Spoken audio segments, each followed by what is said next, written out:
Père d'amour, Père de paix, merci une fois de plus de nous rassembler ici tous pour cette étude. Merci beaucoup à tous ceux qui sont présents, nos amis, incarnés et désincarnés. Merci beaucoup à tous les guides présents. Merci beaucoup à tous les êtres qui veillent, qui travaillent pour nous, qui travaillent pour la lumière. Merci beaucoup à tous ceux aussi qui permettent ces réunions-là. Merci à leurs guides. Une fois de plus, nous nous rassemblons, ouvrons notre esprit. Merci beaucoup pour l'apprentissage aujourd'hui, pour la bienveillance, l'amour régnant dans ce groupe. Merci aussi à tous ceux qui plus tard écoutent ces enregistrements. Merci à leur attention. Merci à leur présence aussi. Chers amis, rendons grâce pour ces moments de partage. Remercions notre grand frère Jésus-Christ, notre guide, celui qui nous a devancés et qui nous devance par son exemple, son amour, ses charités, ses enseignements. Chers amis, merci beaucoup. Commençons. Ainsi soit-il. Merci. Merci Christophe. Merci Christophe. Merci Christophe. Merci à tous.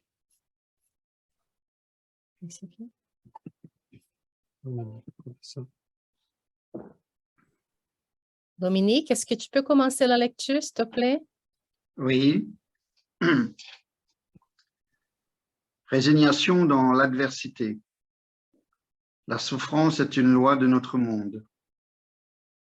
Dans toutes les conditions, dans tous les âges, sous tous les climats, l'homme a souffert.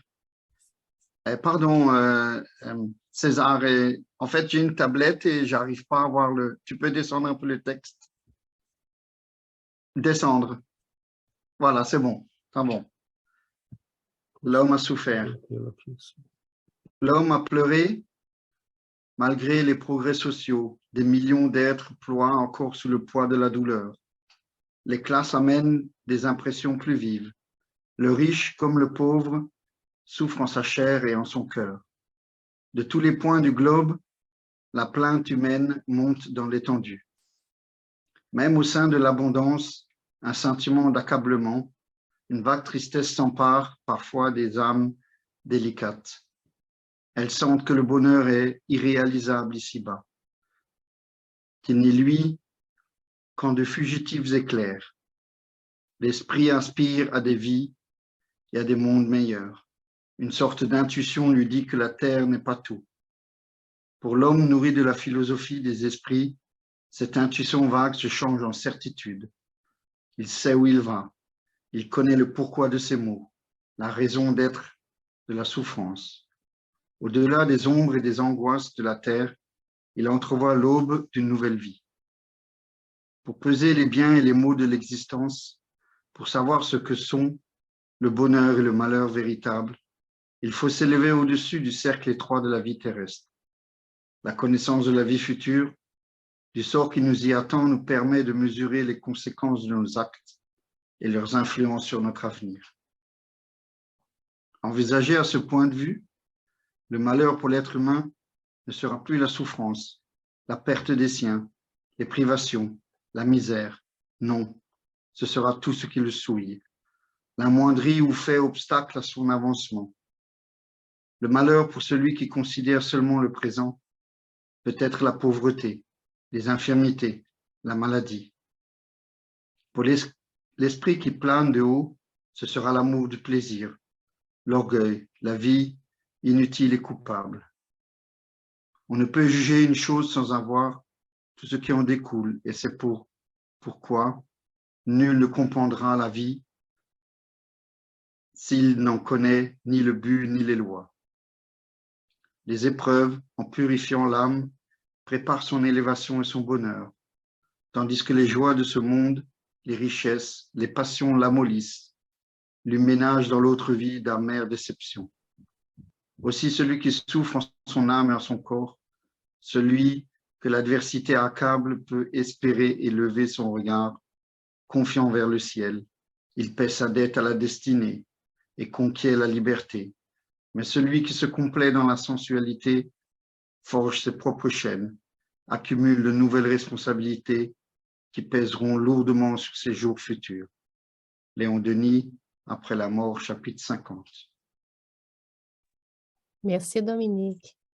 Laurence, est-ce que tu veux lire la petite histoire? Oui, merci, avec plaisir. Apologue de lumière. Ce que nous allons lire est un témoignage inédit envoyé par lettre de notre cher Chico Xavier. C'est un enseignement d'une grande importance. La doctrine qu'il, Jésus, nous a donnée pour vivre est un saint refuge. Les luttes vont et viennent, les épreuves apparaissent et disparaissent, les incompréhensions s'obscurcissent et se dissipent, les défis du monde hurlent et se taisent. Tout se passe sur terre, mais le Seigneur est immuable dans les recoins de notre esprit.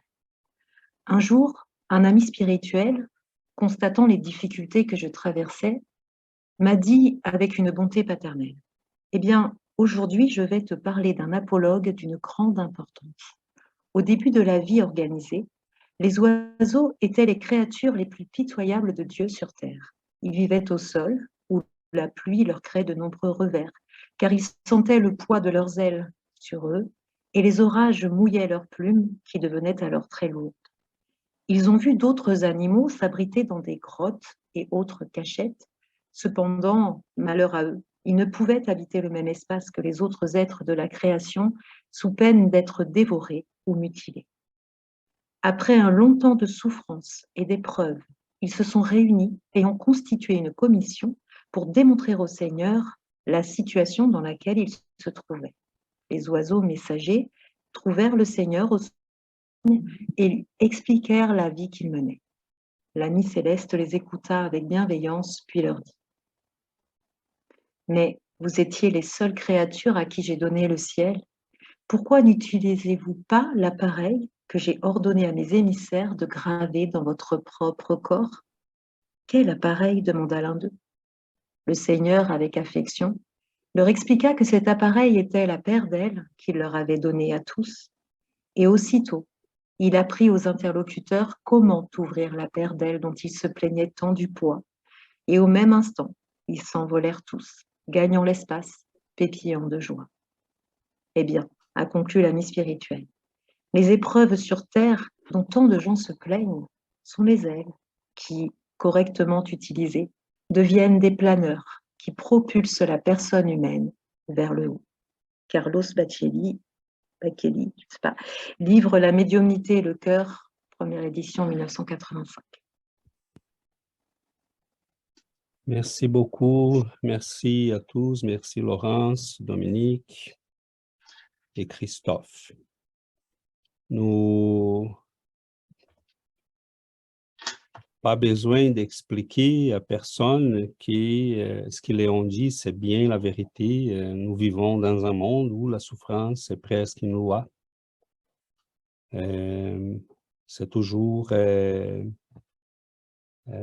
quelque chose qui nous fouillons en tout le temps, la souffrance. Et dans les livres des esprits, nous a dit que nous développons autant l'intelligence, pas nécessairement en même temps, mais nous sommes ici pour développer l'intelligence et la lumière, l'aspect spirituel. Et c'est certain que nous avons développé beaucoup plus l'intelligence parce que cela nous permettait de trouver un peu de réconfort pour la douleur, pour la souffrance. On peut se cacher dans notre cachette, là, nos maisons. On peut s'habiller, on peut se protéger de froid. On a des médicaments aujourd'hui. On peut se déplacer facilement, se communiquer avec beaucoup plus d'aisance qu'on le faisait avant. Donc, on a trouvé les moyens pour minorer un peu, pour diminuer la souffrance. Mais on a diminué la souffrance physique. Nous avons encore beaucoup de souffrances psychologiques. Il y a un phénomène qui, je constate, qui plus on est devenu une société de confort. Et on a commencé à croire que le confort est la même chose que la joie, et être heureux. Et plus on s'y met à fuir l'inconfort, la douleur, la souffrance, pour l'y faire, on a trouvé des stratégies qui vont nous geler la possibilité de sentir. Donc, on s'attache à des plaisirs de plus en plus grossiers. Ils doivent être de plus en plus grossiers parce que c'est une manière de garder un genre de sensibilité, mais on a gelé l'esprit. Donc, une personne va nous dire, mettons, bien, cette semaine, mon épouse a demandé de l'aide pour mourir. Et on voit la personne te dire ça avec, comme s'il disait, tantôt je vais au supermarché. C'est comme, c'est pas méchant, c'est tout simplement les stratégies qu'on a trouvées pour fuir la souffrance, perdre la sensibilité. Et c'est bien normal qu'il soit comme ça. On ne fait pas là une critique à nos frères et nos sœurs. Cependant, ça arrive parce que nous ne comprenons pas c'est quoi la souffrance, quel est son objectif, quel est son sens, son rôle dans notre vie. Donc, ce que Léon Denis va nous dire des fois, c'est bien, c'est dommage que je n'ai pas pu mettre les textes au complet. Je vous conseille de les lire très attentivement. C'est un merveilleux texte et dans lequel il va nous montrer qu'en fait, ce que nous appelons la douleur, la souffrance, c'est bien le contraire. Je ne touche même pas l'histoire, je laisse ça plus tard et pour d'autres qui vont commenter après moi.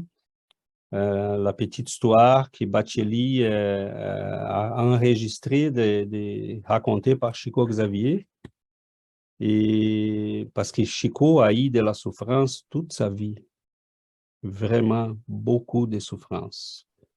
Et c'est ça qui fait encore qu'il soit plus grand parce que c'est quelqu'un qui a perdu des gens très chers. Il y avait des gens très malades dans sa famille. Il y avait un neveu qui pleurait chaque jour, des heures et des heures et des heures sans s'arrêter. Il retenait, il passait la nuit avec ses petits enfants dans ses bras. Son frère est mort très tôt. C'est quelqu'un qui lui aidait beaucoup. Il y a eu toute sa vie beaucoup de souffrance. Certainement, il y a eu des moments de découragement. Et c'est là que cet esprit, c'est pas une histoire littéraire, c'est une vraie histoire. C'est un esprit qui se présente à lui, il lui dit, écoute, peut-être la souffrance n'est pas ce que tu penses. Et Chico savait très bien c'est quoi la souffrance, il comprenait très bien, mais il y a des moments quand même de découragement, parce que nous sommes des êtres humains. Même en Chico Xavier, et même les grands esprits qui ont passé sur ces mondes, ils sont des gens qui ont eu des moments de faiblesse, Et là, l'esprit va lui dire, bon, c'est peut-être pas, ce sont peut-être des ailes qui n'ont pas utilisées convenablement. Donc, ce profond changement de la souffrance, et je m'arrête là, de la compréhension de la souffrance, fait une immense différence pour notre vie sur Terre. Et nous ne nous rendons pas à la mauvaise compréhension qu'ont eu nos frères et sœurs à un moment donné dans l'Église, qui ont passé à vénérer la souffrance en soi et même à la provoquer.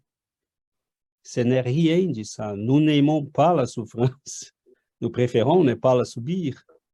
Mais nous comprenons c'est quoi la souffrance et cela nous aide un petit peu à utiliser peut-être ça, pas comme un désavantage, mais comme une ressource de croissance spirituelle. Donc, ça change beaucoup. Parce que quand nous comprenons pourquoi nous subissons cela, pourquoi nous sommes en train de vivre quelque chose de difficile, pourquoi la souffrance fait partie de notre vie. Quand nous regardons qui nous sommes, les tendances que nous avons, moi, je me demande qu'est-ce que je ferais, qu'est-ce que j'aurais pu devenir si Dieu m'avait donné de la richesse, du pouvoir, de l'influence. Ça serait épouvantable. Et j'aurais fait des bêtises, des bêtises, des bêtises, des bêtises sans arrêt. Donc, la souffrance, des fois, c'est l'expression la plus bienveillante de l'amour de Dieu envers nous. Et nous lui prenons à l'inverse, comme si c'était de la persécution de notre Père envers nous. Donc, je vous ouvre pour qu'on puisse enrichir encore et beaucoup nos réflexions.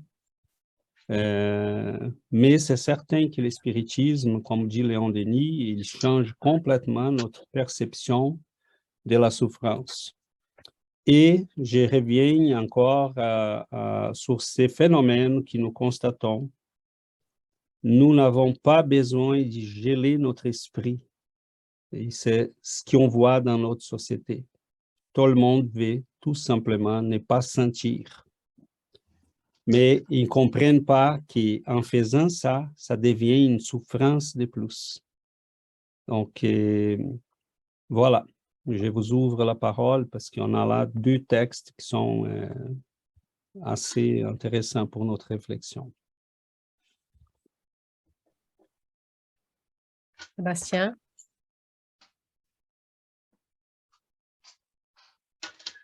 Yeah. Je viens de penser à t'entendre parler comment la souffrance est un outil tellement essentiel pour nous redirectionner vers le bon chemin. Combien de temps on serait perdu sans la souffrance? On serait tout le temps perdu, on n'aurait pas de direction sans la souffrance. Parce que quand je sens la souffrance, je veux aller de l'autre côté. Je ne veux pas continuer à aller du côté de la souffrance. Je veux directionner ma vie vers l'autre côté. Parce que personne n'aime souffrir. Mais comme tu as dit, c'est un outil indispensable. Puis sans ces outils-là, on serait perdu constamment. On serait juste perdu. On ne trouverait pas notre chemin. Tu sais, j'imaginais quand tu parlais comme une boule remplie de souffrance, puis juste comme un corridor de lumière qui nous mène vers la lumière.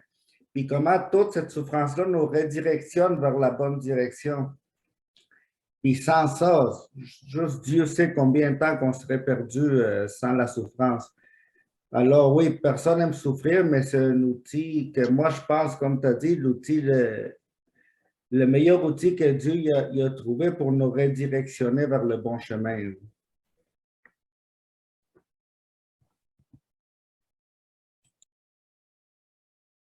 Merci, merci beaucoup, Sébastien, Dominique.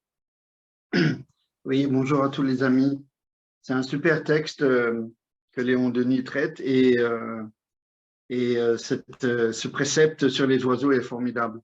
Alors, je voulais rappeler, ça m'a fait penser à une maxime de Victor Hugo qui a dit que les larmes sont un don, que souvent de fois, les pleurs après nos erreurs et l'abandon raniment nos forces intérieures. Et ça fait méditer cette phrase. Alors, la semaine dernière, nous avons parlé de ces 4 rencontres de Bouddha. César a dit le vieillissement, la souffrance, la maladie et la désincarnation. La mort, oui, la mort, pas la désincarnation. Eh bien, que disent les Bouddhas sur la souffrance. Ils disent que la souffrance, elle est liée directement à notre comportement moral de la vie privée, familiale et sociale. Et que dit le spiritisme? Exactement ce que Léon Denis dit, et dans l'introduction de César, que nos souffrances sont liées aux conséquences de notre volonté. Que, en fait, nous sommes souvent nos propres artisans de nos souffrances. Et que si on remonte à la source de nos souffrances, justement prenant, en examinant et analysant pourquoi nous souffrons, eh bien, nous trouverons les causes et nous pourrons travailler dessus. Et donc, le spiritisme nous indique aussi que plus on se dématérialise, moins on a de souffrance. Mais il parle de cette souffrance physique. La souffrance morale, elle est tout autre. Mais en examinant tout cela, on a une clé ou un outil dans cette caisse à outils qu'est le spiritisme pour justement devenir meilleur et s'épurer et ne plus souffrir. Et Jésus, je voudrais rappeler une belle phrase que Jésus a dit. Ce ne sont pas les mots qui entrent dans la bouche de l'homme qui le souille, mais qui en sort. Et donc, on parle encore de nos actes, qu'il faut faire très attention à nos actes ici-bas pour éviter justement la souffrance. Et bon, mon avis personnel, la souffrance est nécessaire ici-bas parce que elle fait partie du choix des épreuves que l'on a programmées avec notre guide avant la réincarnation. Alors, c'est un choix sur une ligne large, droite, et que si on déborde en fonction de notre libre arbitre et de nos actes, soit on augmente les souffrances, ou soit, si on fait attention, on arrive à les épurer et moins souffrir. Et donc, évoluer. Voilà. Merci les amis. Merci beaucoup, Dominique. Parole verte. Oui, Yuri. Bonjour. Les deux textes, c'est magnifique, non? J'ai pensé à qu'est-ce qui est l'Évangile selon le spiritisme. Non, c'est la Genèse quand Alain Kardec nous explique la douleur et la souffrance, qui dit que sans cette douleur-là, sans cette souffrance-là, on serait dans l'inactivité. Donc, c'est ça qui nous impulse, qui nous amène aux découvertes, ou toutes on appelle ça, pas les découvertes, mais les inventions et tout ça. Donc, on cherche tout le temps les conforts, comme tu as dit, et personne ne veut souffrir. Comme Sébastien a dit, on cherche tout le bonheur, mais dans la recherche de ce bonheur, normalement, c'est ça qu'on a fait jusqu'à date, on l'a fait d'une façon erronée, puis c'est là qu'on a la souffrance. Alors, je dis, c'est comme une réflexion sur le fait de que toutes nos souffrances ont une conséquence, une cause, pardon, et la cause, c'est nous autres. Hein? L'Évangile nous l'a dit. Il y a deux causes, mais c'est tout le temps sur le fait que c'est notre infériorité qui est notre libre arbitre, mais en relation avec notre infériorité qui nous a amenés à faire les mauvais choix, puis mais on souffre les conséquences de nos actes. Alors, il y a aussi un texte de Léon Denis où dit, excusez-moi,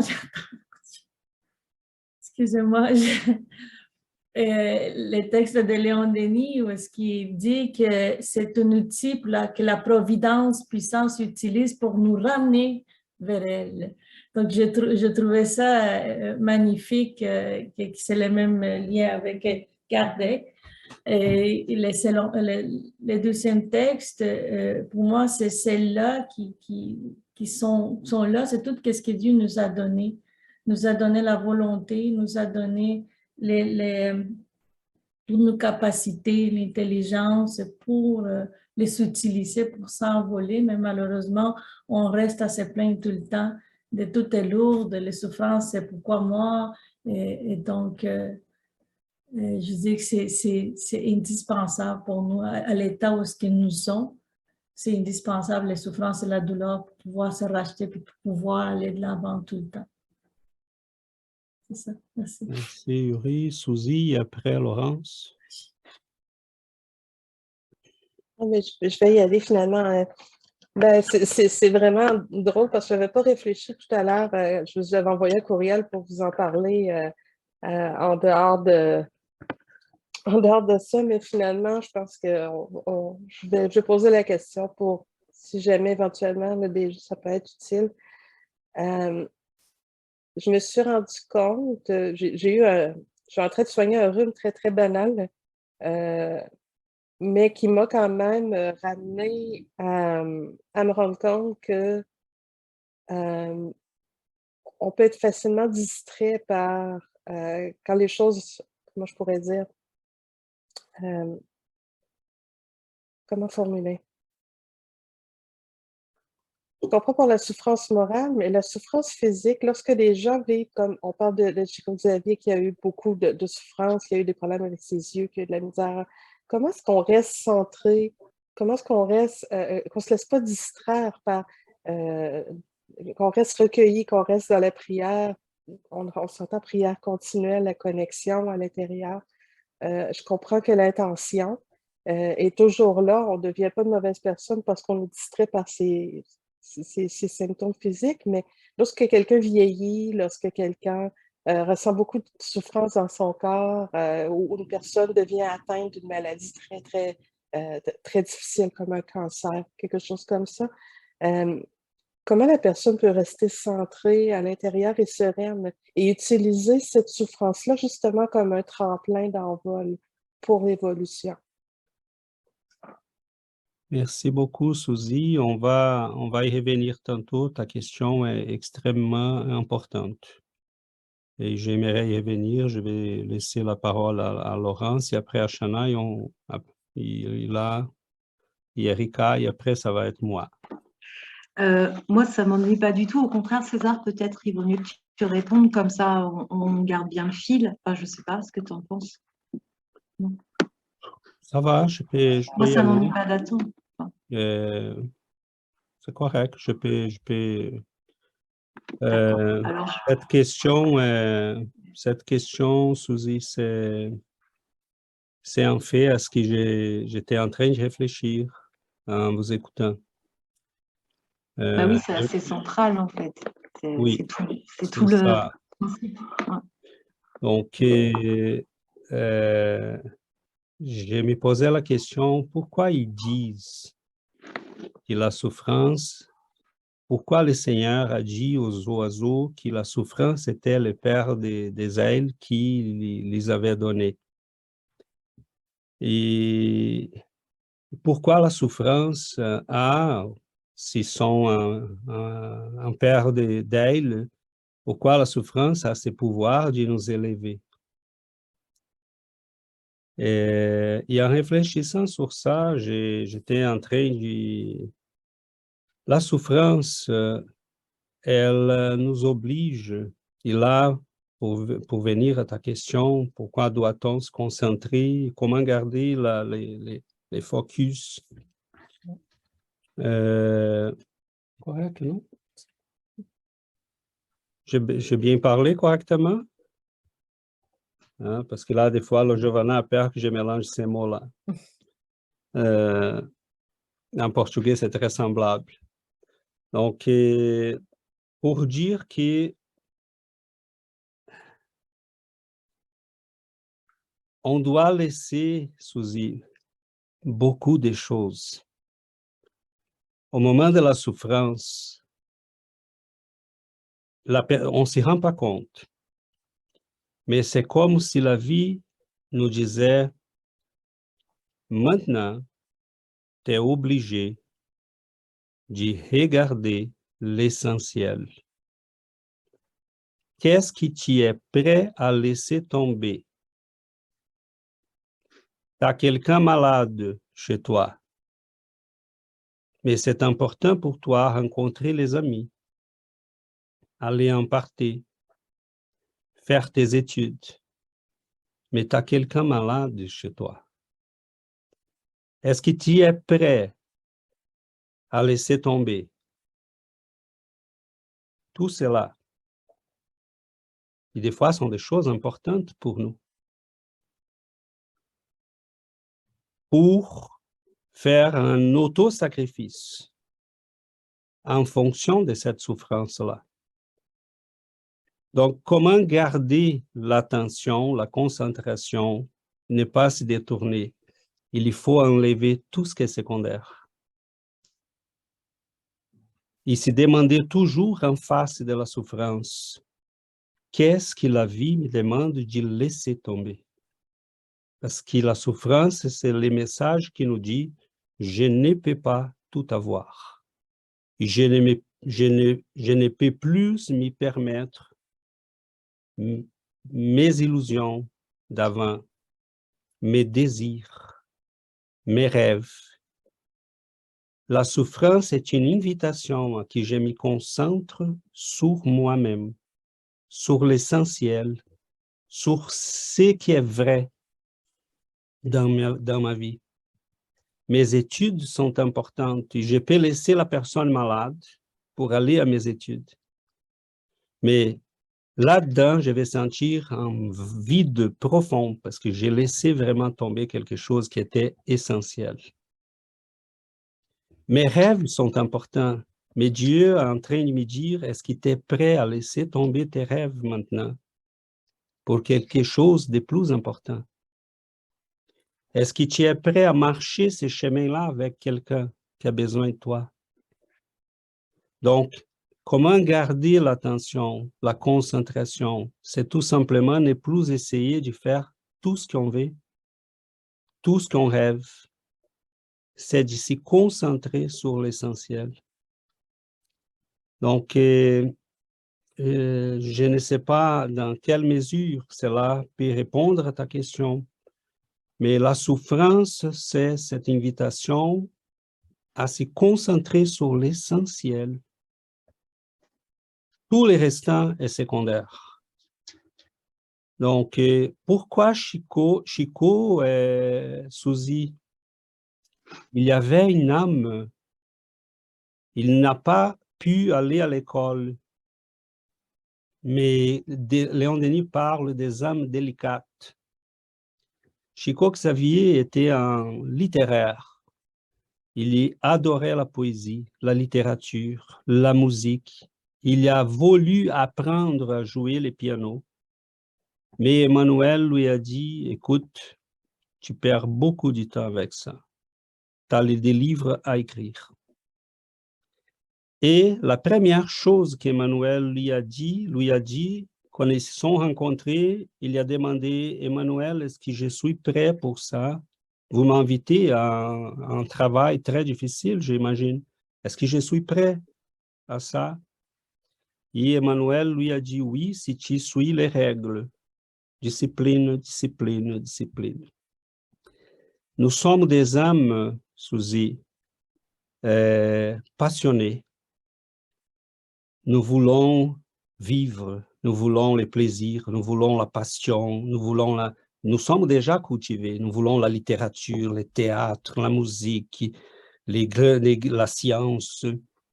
Mais tout ça est devenu finalement quelque chose qui nous détourne de nous-mêmes.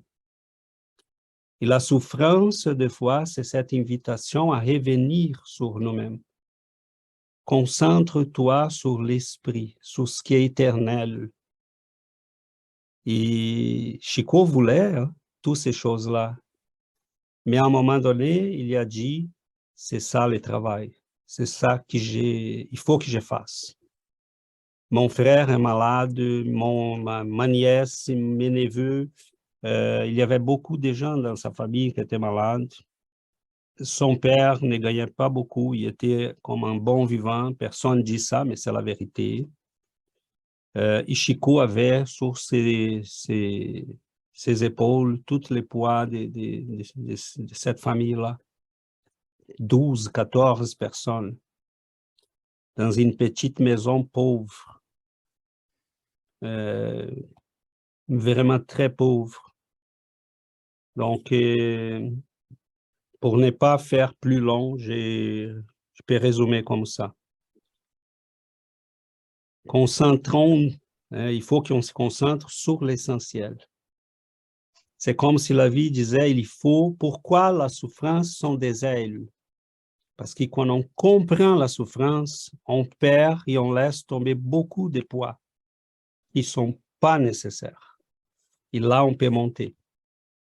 Là, on peut gagner de l'altitude. Donc, beaucoup de choses, comme dit Léon Denis, que nous appelons du plaisir, sont en fait un poids, parce qu'ils nous retiennent sur ce monde. Tandis que la souffrance nous oblige à garder la concentration sur nous-mêmes, enlever tous les poids qui sont plus nécessaires, parce que là, on s'y rend compte qu'il faut concentrer nos énergies pour survivre à ces problèmes-là. Donc, je ne peux pas vouloir agir comme tout le monde, aller au parti que tout le monde va, faire ce que tout le monde fait. Je me concentre sur moi pour garder toutes mes énergies. Je laisse tomber tous les poids qui ne sont pas nécessaires. Qu'est-ce qu'on fait avec un bateau qui risque de couler? On commence pour jeter à la mer tous les poids de manière à qu'on puisse survivre. Il faut garder l'essentiel. Et là, on peut arriver au bon port. Donc, la souffrance, c'est ça. Voilà. Donc, là, je passe la parole à Laurence et après à Shana. Merci. Oui, j'ai pris des notes au fur et à mesure parce que c'est tellement dense le sujet d'aujourd'hui. Alors, je vais essayer de me résumer parce que j'ai plein de choses dont j'aurais aimé pouvoir parler. Déjà, je voulais juste reprendre, César, une petite chose que tu as dite, que j'ai bien sûr entendue. Quand tu disais « nous voulons tout, nous voulons profiter », tu as inclus le théâtre dedans. Alors, excuse-moi d'en faire une affaire personnelle, mais je voulais quand même reprendre quelque chose par rapport à ce qu'on peut imaginer justement. Tout à l'heure, Dominique a cité Victor Hugo. Victor Hugo disait justement, qu'il était un spirit, disait que le théâtre était un moyen d'expression pour ceux qui ne savent pas lire.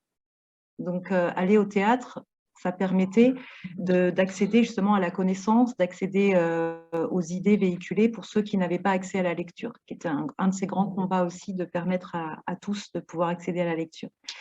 Et je comprends ce que tu veux dire, hein, parce que souvent dans le théâtre, j'imagine c'est ce que tu voulais dire, c'est le côté paillettes, bling-bling, admirez-moi, applaudissez-moi.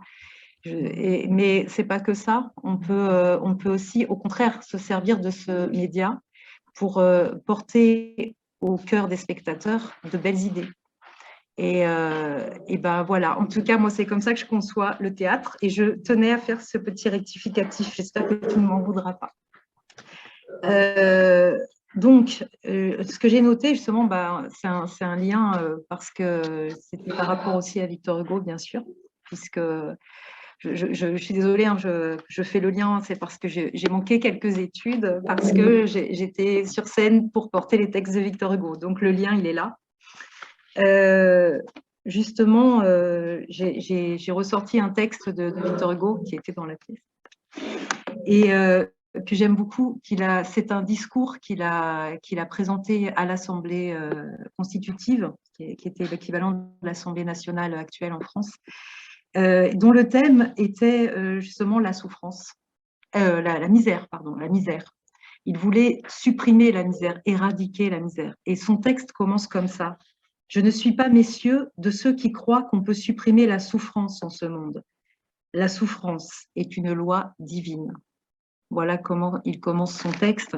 Et ensuite, il explique « Mais je suis de ceux qui pensent et qui affirment qu'on peut détruire la misère. » Donc, bien la différence entre la misère qui correspond à la souffrance physique de par les privations que peut engendrer la pauvreté. Et donc, son combat, c'était de dire qu'il fallait supprimer ça, que la société devait employer tout ce qu'elle pouvait pour supprimer la misère, pour qu'il n'y ait plus d'injustice sociale. Mais la souffrance, par contre, on ne pourra jamais la supprimer dans la mesure où c'est une loi divine. Et donc, on en revient au sujet du jour. Il y a aussi un autre texte de Victor Hugo dont j'aimerais pouvoir vous lire un petit extrait après si j'y suis autorisée. C'est un poème qui s'appelle À Villequier et c'est un poème qui est dans le recueil Les Contemplations et qui a marqué un tournant dans son écriture. Victor Hugo a lui aussi beaucoup souffert dans sa vie personnelle et il a perdu tous ceux qu'il aimait en fait au cours de sa vie. Ses 5 enfants, 4 sont décédés et la dernière de ses filles était en hôpital psychiatrique. Elle avait perdu la raison au moment de sa mort à lui. Il a perdu son épouse, sa maîtresse, ça c'est discutable, mais voilà, tous les êtres qu'il aimait sont morts les uns après les autres, dans des conditions en plus terribles. Et justement, il a écrit ce très beau poème à Villequier qui résume de manière en plus magnifique, comme un poète peut le faire, parce que c'est un peu comme Léon Denis, hein, l'écriture de Victor Hugo, c'est super beau. Et justement, ce poème, il est là-dessus. Il est sur le cheminement de la prise de conscience de l'être humain qui souffre sur Terre, qui va à un moment se révolter, qui va se révolter, qui va dire mais pourquoi je souffre alors que j'essaie d'être bon? Pourquoi c'est pas juste? Parce qu'on est des êtres humains, donc oui, on passe par là. Et enfin, la résignation, l'acceptation. Et c'est ce qu'il dit à un moment dans son poème, « Seigneur, je reconnais que l'homme est en délire s'il ose murmurer. Je cesse d'accuser, je cesse de maudire, mais laissez-moi pleurer. » L'acceptation de la souffrance. On ne peut pas la supprimer, elle est là. La comprendre, l'accepter, oui. Maintenant, dire qu'on ne souffre plus parce que par le spiritisme, on comprend que la souffrance est là pour nous faire grandir, nous faire avancer, que c'est un aiguillon, effectivement, c'est une loi divine. On souffre pour nous aider à grandir. Comme tu disais très justement une fois, Christophe, d'ailleurs, dans une autre session, où tu expliquais que nous, parents, parfois, on prend des décisions difficiles pour nos enfants, que parfois, ils peuvent le prendre comme une grande injustice. Mais nous, on a ce recul de l'adulte qui sait que c'est pour leur bien. Bah, de la même façon, tout ce qu'on souffre sur Terre, c'est pour notre bien, même si quand on est englué dans la matière, on n'en a pas forcément toujours conscience. Voilà. Donc, ce poème à Villequier, si vous voulez bien, je vous le partagerai sur le groupe. Après, vous êtes libre de le lire ou non. C'est un très beau poème. Je pensais aussi à la vie de Chico Xavier par rapport à ce que tu disais, Sébastien, en début. Tu as pris la parole. Quand tu disais, c'est vrai qu'à chaque fois, on a la souffrance qui nous ramène, oh là là, je me comporte mal, donc je me corrige pour revenir vers la lumière et donc je n'ai plus la souffrance. Alors moi, je serais un peu plus mesurée parce que je pense que c'est pas si simple.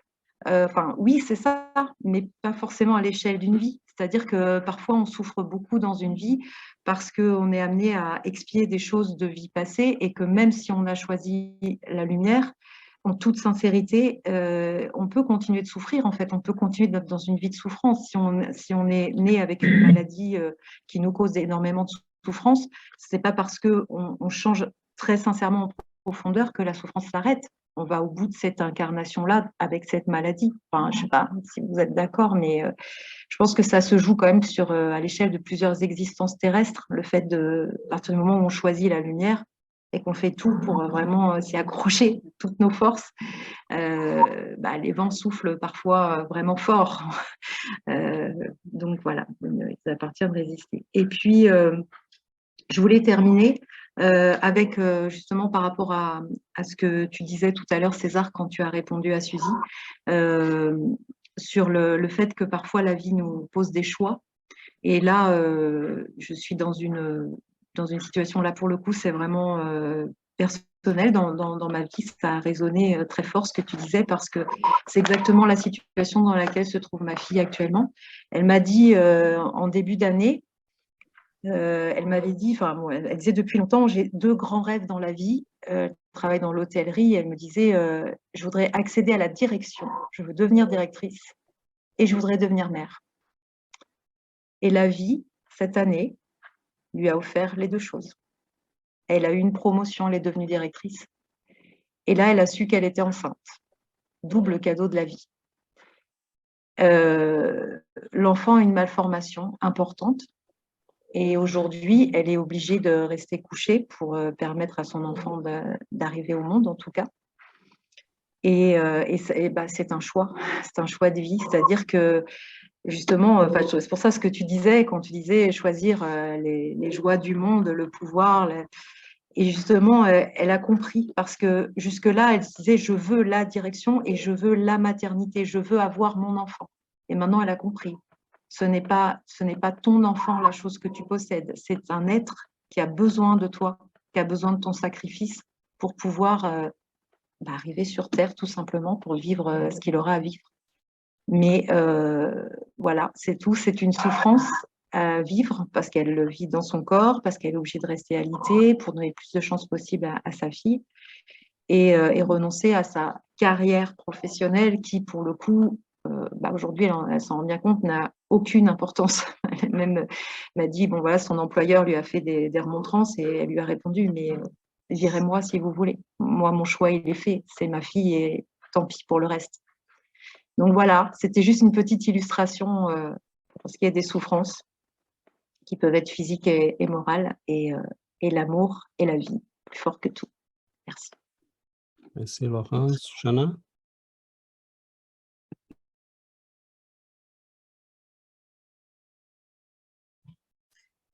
Bonjour à tous. Merci Laurence pour ton partage.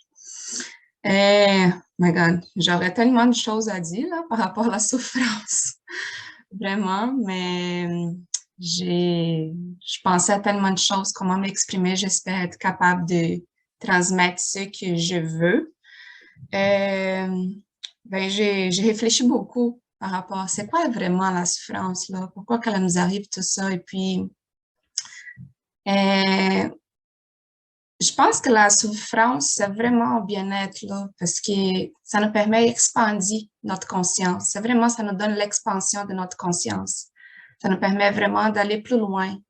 Ben, c'était quoi ça, c'est plus loin? Je me demandais, je posais des questions et puis j'entendais tellement de choses, tellement des avis complètement différents et qui, des fois, ça venait chercher des choses à l'intérieur de moi, des fois pas de tout. Il n'avait pas de lien avec ce que je croyais.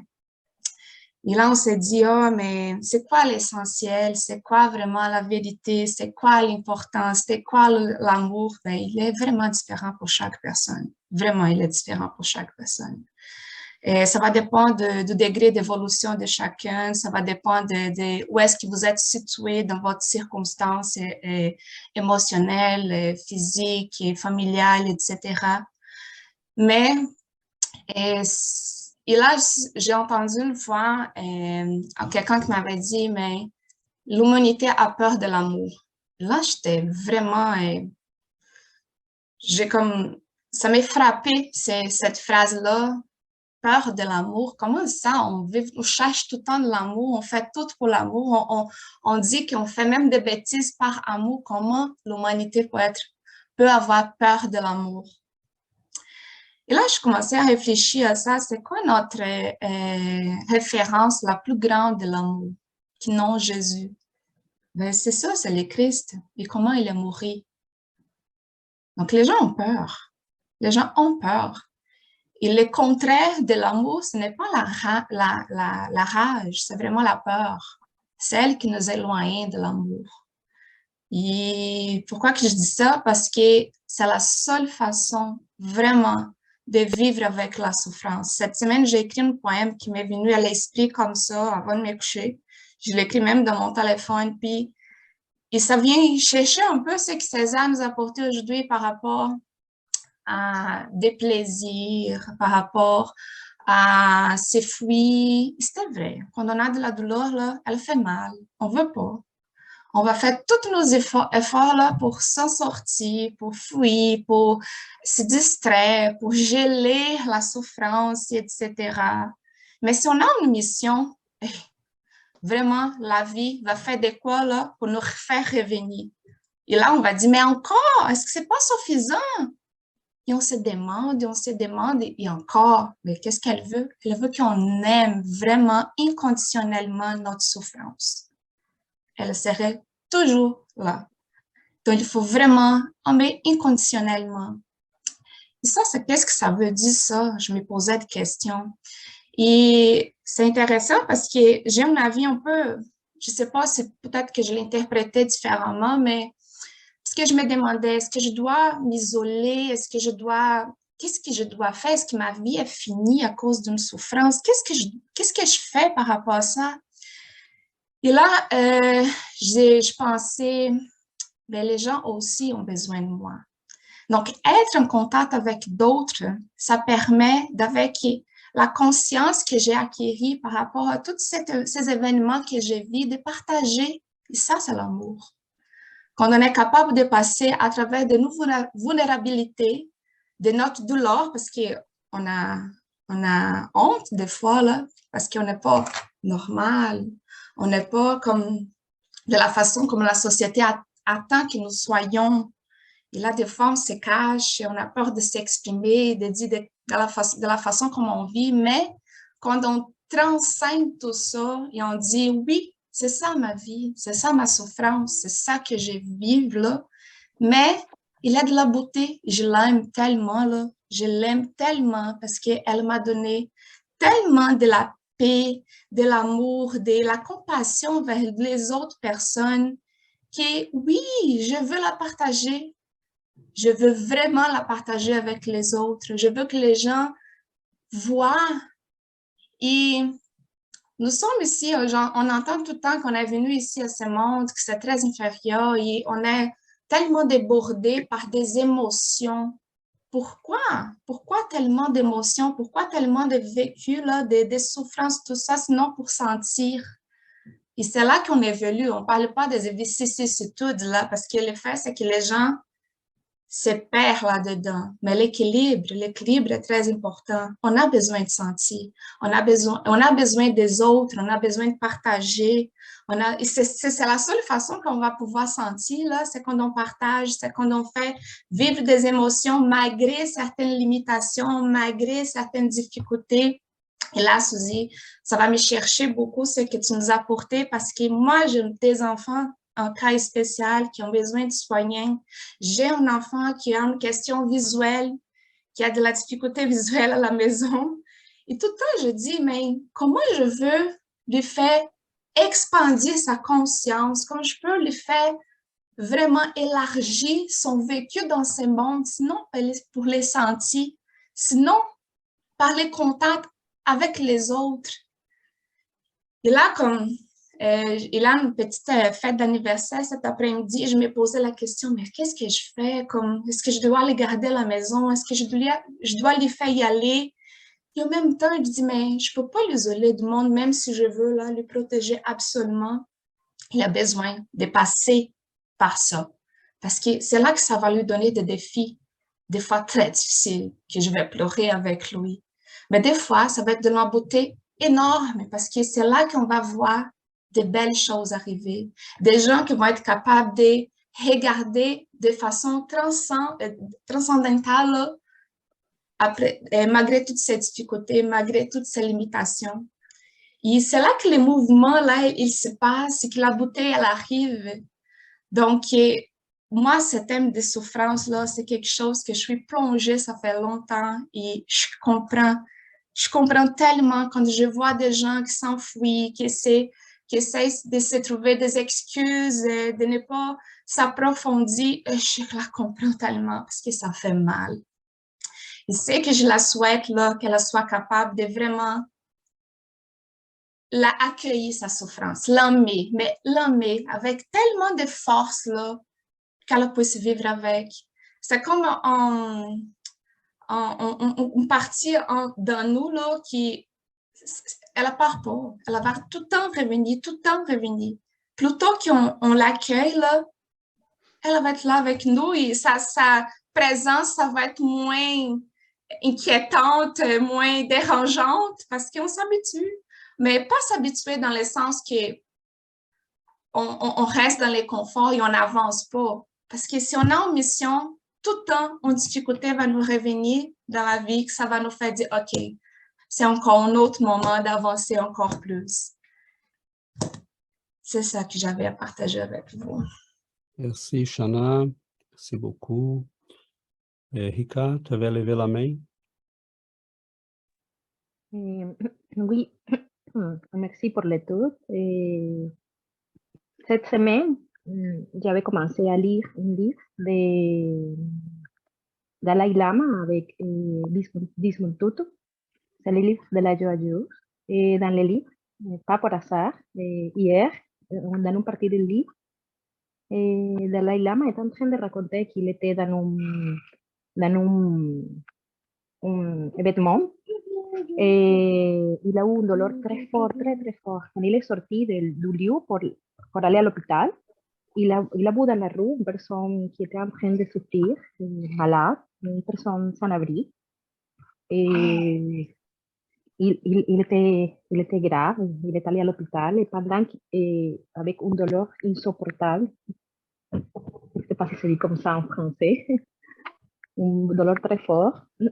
Et pendant qu'il était dans son chemin pour aller à l'hôpital, il s'est souvenu de cette personne qui était dans la rue en train de mourir avec une souffrance vraiment forte.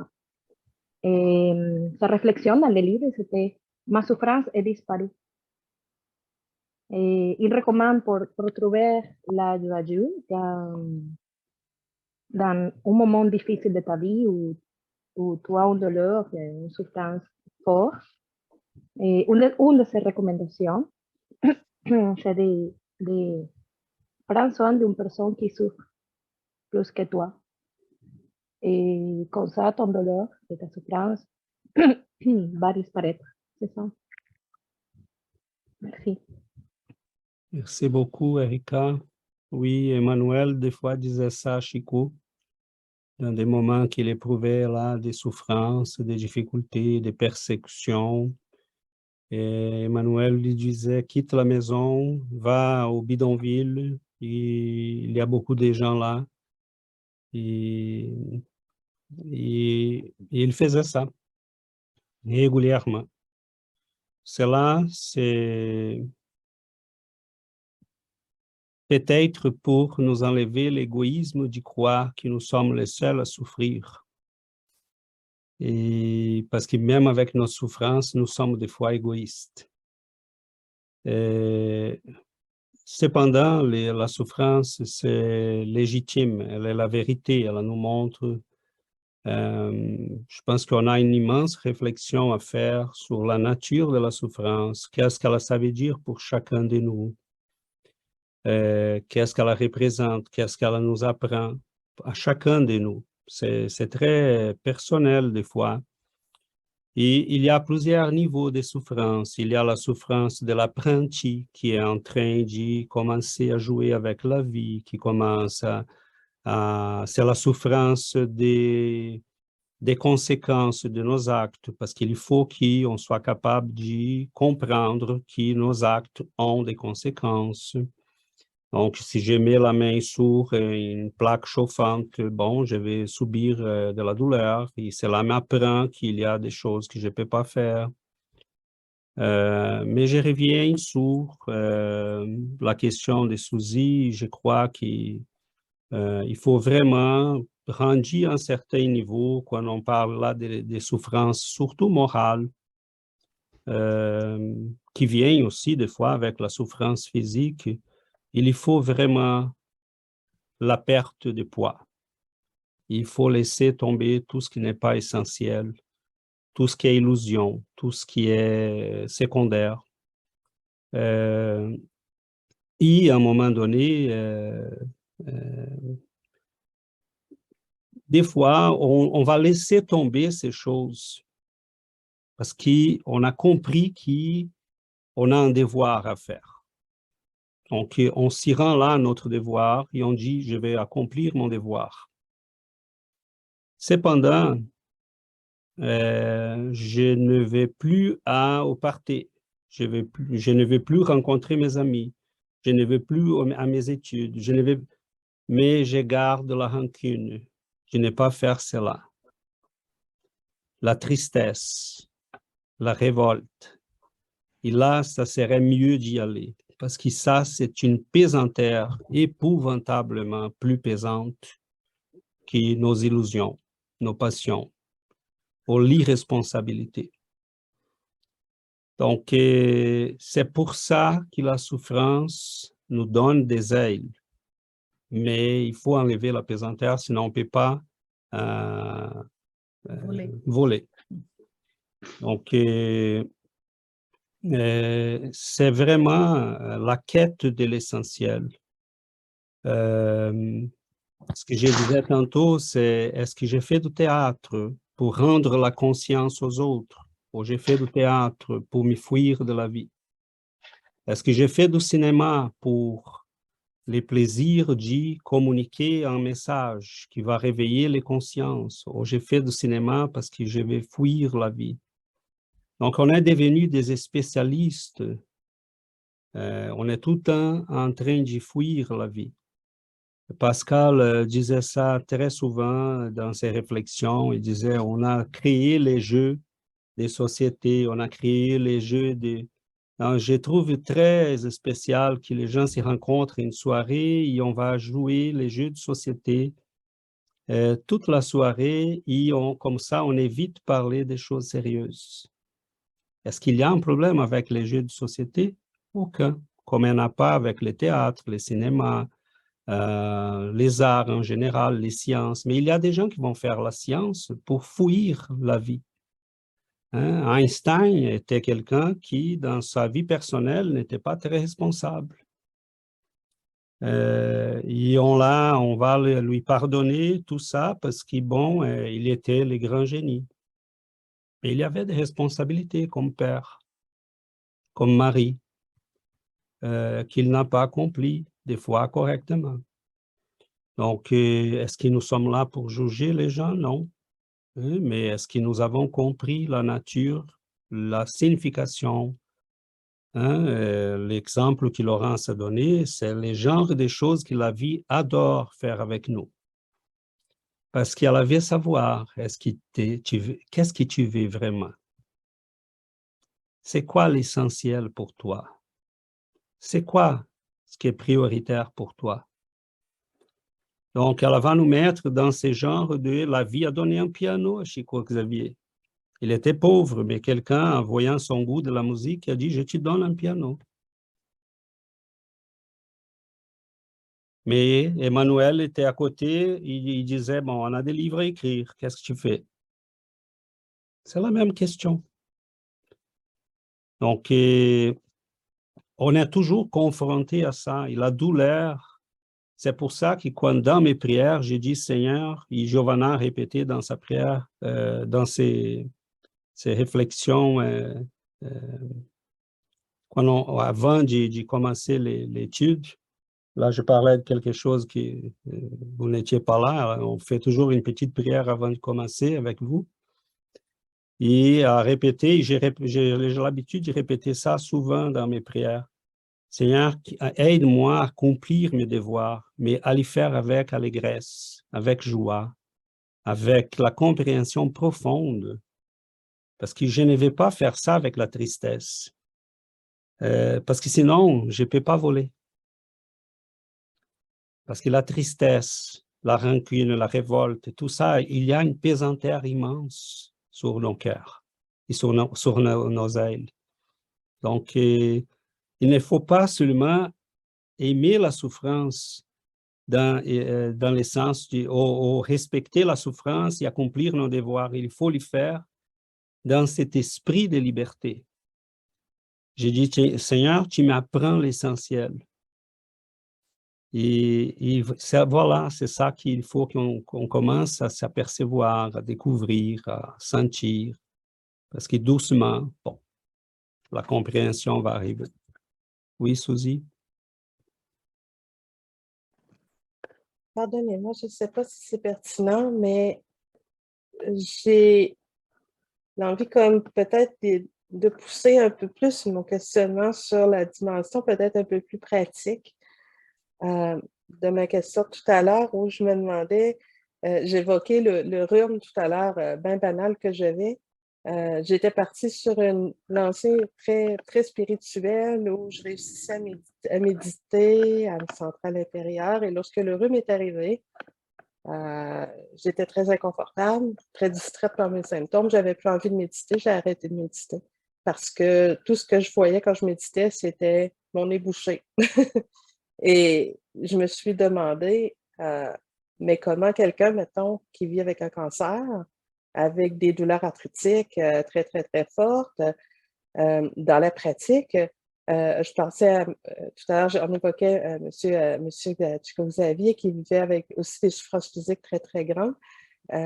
C'est un peu le sens de ma question, donc comment rester centré quand il y a autant de distractions physiques, parce que les distractions psychologiques, elles sont pas évidentes à gérer, mais c'est un autre niveau. Les distractions physiques, lorsque la douleur est intense, de s'asseoir, de méditer, de rester à l'intérieur, concentré sur, non seulement sur l'essentiel, mais sur la connexion à Dieu, la connexion, le recueillement à l'intérieur, de ne pas le perdre dans l'impatience à un moment donné parce qu'il y a un peu d'exaspération, le corps parle trop fort. Je ne sais pas si vous me suivez dans ma question.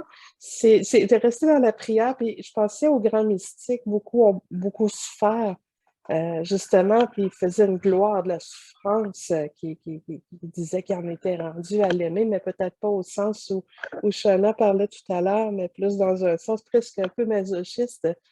En tant que spirit, là, comment est-ce que vous voyez ça? Suzy, je comprends très bien ta question. Et en fait, je vois là qui sont des questions qui vont refléter un peu la question de quelqu'un qui a une dimension pratique de tout ça dans sa vie.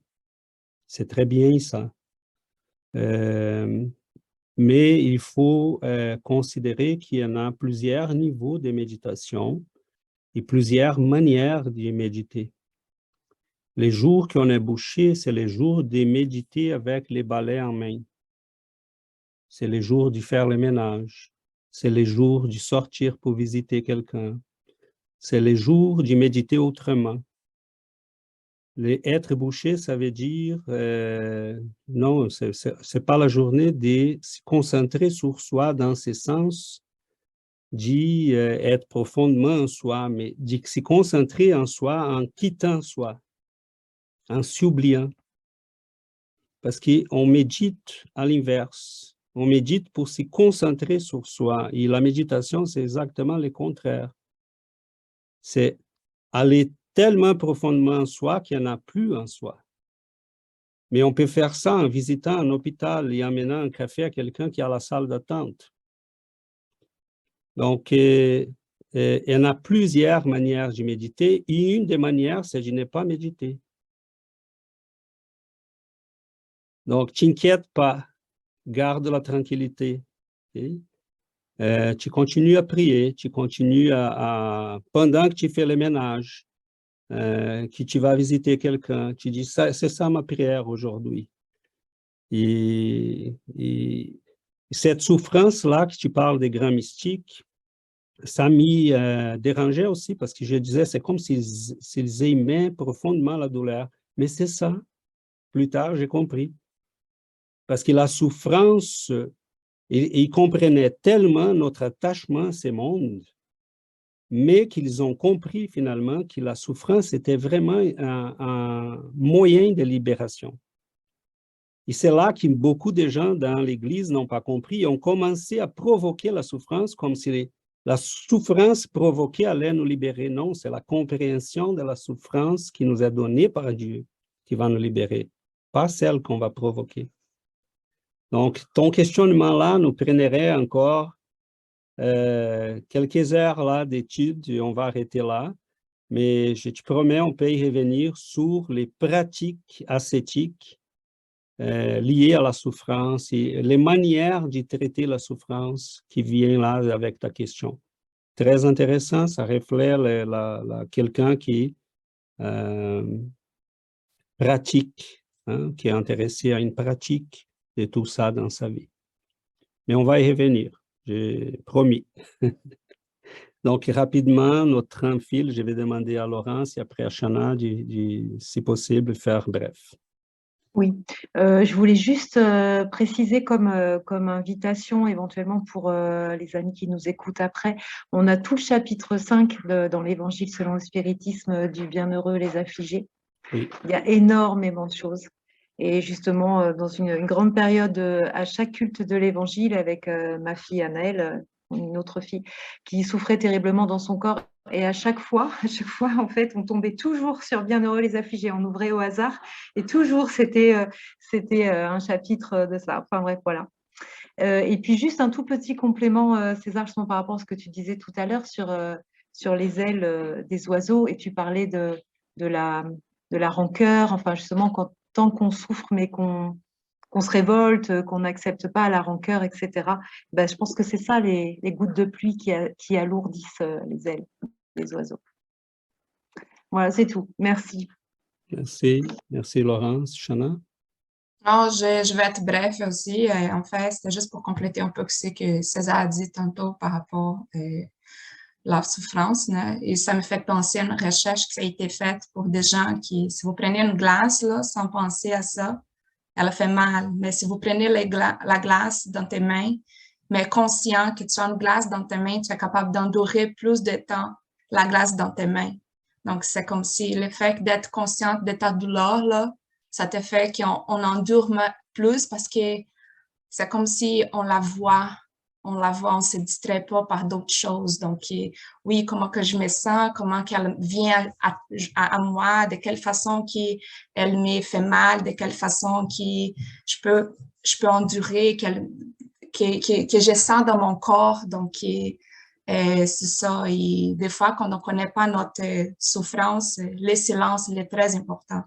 Cultiver le silence justement pour connaître c'était quoi ma souffrance. C'est là le moment de vraiment s'isoler dans le sens de vraiment non, je suis vraiment, mon étude, c'était moi.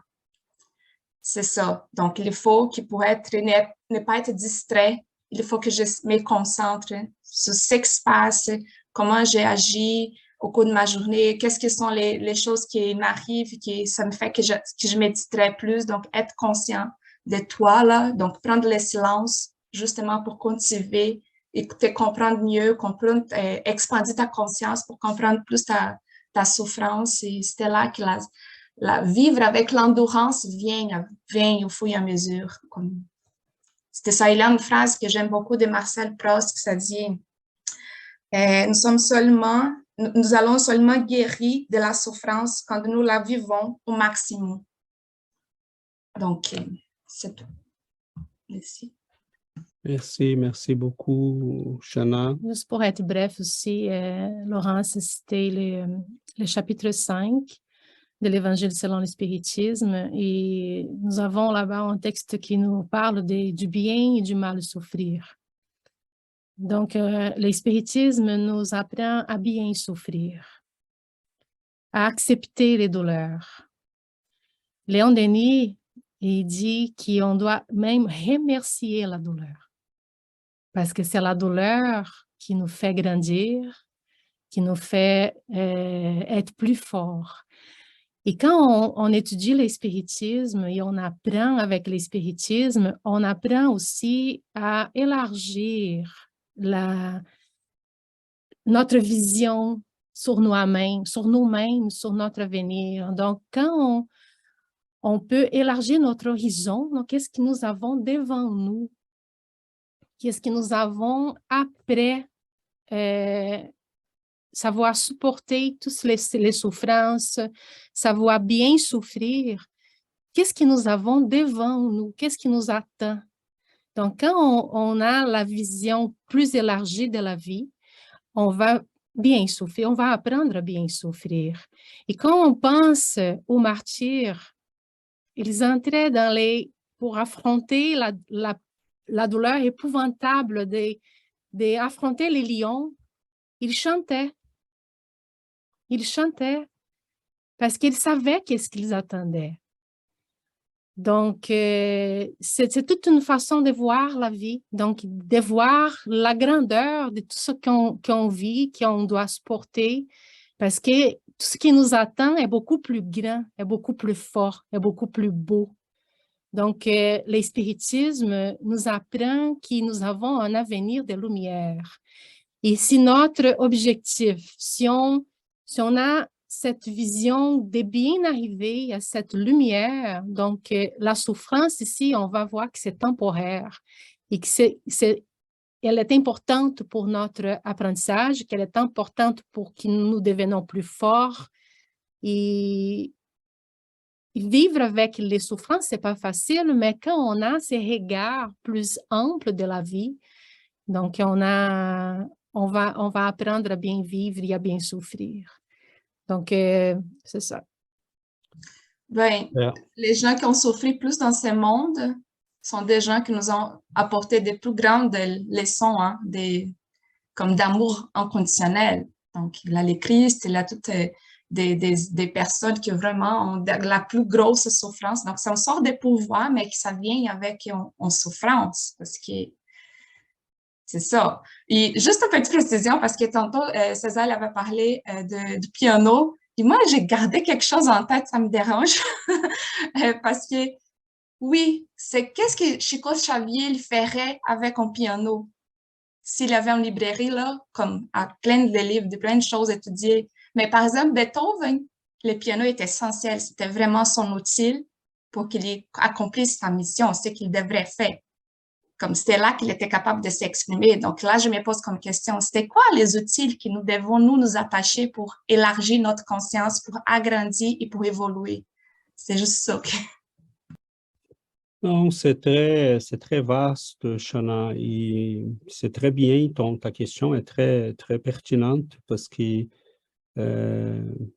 Beethoven, Mozart, ils ont tous éprouvé des vies difficiles, d'une souffrance terrible. Ils étaient des missionnaires des arts. Ils venaient à ce monde pour nous apporter cette lumière. Ils ont dû vivre avec nous, passer au travers toutes nos souffrances, la pauvreté, les difficultés, et nous montrer que quand quelque chose est vraiment belle, importante, cela mérite tous nos sacrifices. Beethoven était sourd à la fin de sa vie. Il jouait encore, il composait encore parce qu'il nous montre là que la musique ne venait pas de son corps, venait de son âme. Il l'écoutait dans son âme, il était capable de la transposer sur le papier. Les grands poètes, les grands écrivains, il vient justement pour nous montrer que la vie est beaucoup plus que ce que nous vivons. Notre problème, c'est que nous sommes attachés à nos petits plaisirs, à notre petite vie, à notre petit monde. Ces gens-là sont des missionnaires qui nous montrent exactement que la vie va beaucoup plus au-delà de tout ça. Et oui, on doit les regarder comme des exemples.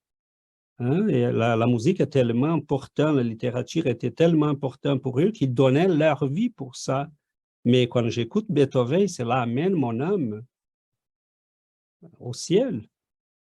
Donc, comment sait-on que Beethoven était correct? Ben, parce qu'il amène nous tous à ce ciel-là. Donc, non, il n'y en a rien là. La souffrance pour lui, c'est exactement de pouvoir vivre sa musique comme tout le monde la vivait. Donc, on a plusieurs types de souffrances. On a la souffrance de l'ignorance, on a la souffrance de la révolte, on a la souffrance de l'incompréhension, et on a la souffrance du dévouement, de l'amour, du sacrifice. Jésus n'avait rien à payer. Mais sa souffrance, quelle est la signification de la souffrance de Jésus? Vous avez de quoi? Moi, je n'ai pas. Mais pour faire pareil à vous, je vous montre qu'est-ce que vous devez faire. Acceptez votre croix. Parce que la vôtre, c'est la croix des épreuves, des difficultés karmiques. La mienne, c'est la croix de l'exemple. Je ne peux pas vous parler bien heureux sans ceux qui subissent la souffrance et m'enfuir. Je dois accepter la croix de l'exemple. C'est la croix de l'amour. Mais qu'est-ce qui fait un père ou une mère qui est en train d'accompagner la souffrance d'un enfant? Ou qui n'est plus un enfant. Je peux avoir un fils de 20 ans, 25, 30, et qui est en souffrance. Mais je dois le suivre, l'accompagner. Mais là, Dieu me donne les privilèges. Je n'ai plus être moi dans la souffrance en tant que telle, mais j'ai une souffrance qui c'est la souffrance de l'amour. Et est-ce qu'il peut y avoir une plus belle souffrance que celle-là, si on la comprend? Donc, oui, c'est difficile, c'est terrible. Des fois, on voit les gens qu'on aime en souffrance, on perd. Des fois, on dit, Seigneur, donne-moi cette douleur-là, enlève cette douleur de cette personne. Je peux la porter, moi, mais qu'est-ce que Jésus a fait? Pourquoi l'Église a cette habitude de dire qu'il a enlevé la souffrance du monde? Parce que sans lui, ça serait encore beaucoup pire, notre situation. On serait vraiment dans la souffrance. La pire des souffrances, c'est la souffrance de l'ignorance, du marché dans les ténèbres. Donc, on a beaucoup à apprendre. Pour moi, la souffrance, c'est surtout me sortir de mon égoïsme, de mon insensibilité. Quand Shana parle d'expansion des consciences, mais c'est ça. Hein? C'est sentir le monde, sentir les gens, voir la douleur des gens. Et partager tout ça parce que nous sommes tous en chemin. Nous sommes tous en chemin. Mais nous avons des guides, nous avons des lumières qui nous montrent le chemin. On n'est pas seul. Hein? On a des gens qui ont dévoué sa vie pour nous donner de la musique. Hein? Et on voit qu'on n'a pas compris. Des poèmes, de la peinture, la poésie, la littérature, la vie de Victor Hugo était de la souffrance, la vie d'Einstein était de la souffrance, il a perdu beaucoup de gens qu'il aimait. Mais il continuait son travail, il était passionné des sciences, il voulait comprendre l'univers, comprendre la vie. Hein? Allan Kardec a souffert toute sa vie à partir du moment qu'il s'était rendu à écrire sur le spiritisme. Léon Denis n'a pas eu une famille, il ne s'est pas marié, il a dit non, pour moi, ce n'est pas ça, ce moment-ci. Je dois dévouer ma vie à ça. Et il ne faisait pas en tristesse, il faisait en amour pour nous tous. Est-ce qu'il aurait pu écrire ces livres s'il avait décidé de vivre ses plaisirs comme tous les êtres humains normaux? On n'aurait pas ces livres. Donc, ça, c'est la souffrance de l'amour. C'est la souffrance de ceux qui ont compris qu'il y a quelque chose de plus grand, de plus beau, et qui ont dévoué sa vie à nous montrer ça. Donc, que notre culte de l'Évangile de ce matin, que notre étude qui finit là dans quelques secondes, puisse être un hommage à ces esprits bienveillants qui nous ont dévancés, comme Christophe a dit, qui nous ont montré les chemins et qui finalement commencent à sensibiliser nos cœurs. Parce qu'il n'y a pas de souffrance plus difficile que celle de la froideur, hein, de s'attacher à des petits plaisirs et être mort pour la vie spirituelle. Mais voilà, c'est immense. Nous sommes en début de chemin. Mais c'est merveilleux parce qu'être en début de chemin, ça veut dire j'ai beaucoup à apprendre. Doucement, on arrive. Est-ce que je vais demander à Yuri, je vais faire la prière moi.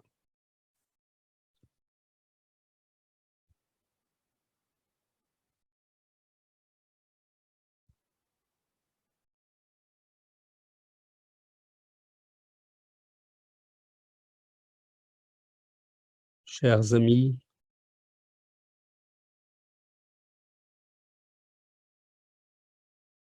nous nous adressons à vous ensemble. Nous vous voyons à ce moment-ci, debout, en face de nous. Lousière. Quelques-uns ont le cœur angoissé. Ils vont revenir bientôt à la vie physique. D'autres viennent d'y rentrer à la vie spirituelle.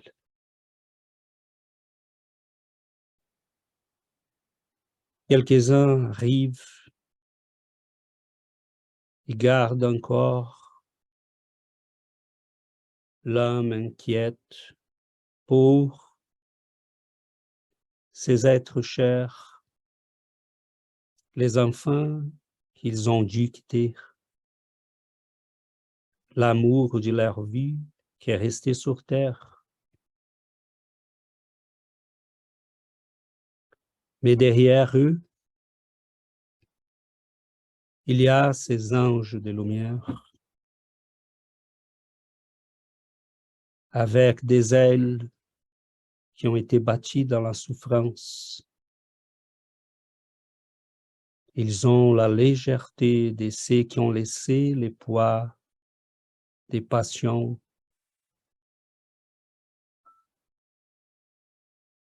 des plaisirs, des illusions. Derrière chacun de nous il se présente ces anges de lumière pour nous dire, mon petit enfant, finalement, tu commences à voir. Doucement, ton regard se fixe sur la réalité. Tu ne te souviens plus, mais je te disais cela, ça fait quelques siècles déjà. Qui sait qui subissent la souffrance sont des bienheureux, mais tu me disais non, ça c'est de la folie. Et finalement, tu as ouvert ton cœur à cette folie qu'on ne peut pas comprendre avec les yeux de la matière. Mon petit enfant, regarde avec moi vers la croix. Tu vois cet homme-là? Méditez profondément à sa souffrance. Est-ce que tu peux comparer la tienne à la sienne? Mais il ne veut pas qu'on fait des comparaisons. Il veut dire, j'ai accepté la souffrance pour vous dire, acceptez-les, mais fais-les avec amour, parce qu'il nous a aimés tellement, que pour nous montrer la lumière, il y a payé le prix du sang. Avec nous, on a plusieurs amis qui sont là pour nous dire, n'ayez pas peur, continuez sur le chemin. Tout va bien se passer. Fais confiance. Un jour à la fois, un pas à la fois. Nous sommes là pour vous. N'oublie jamais de regarder vers la lumière. Et là, vous allez nous trouver.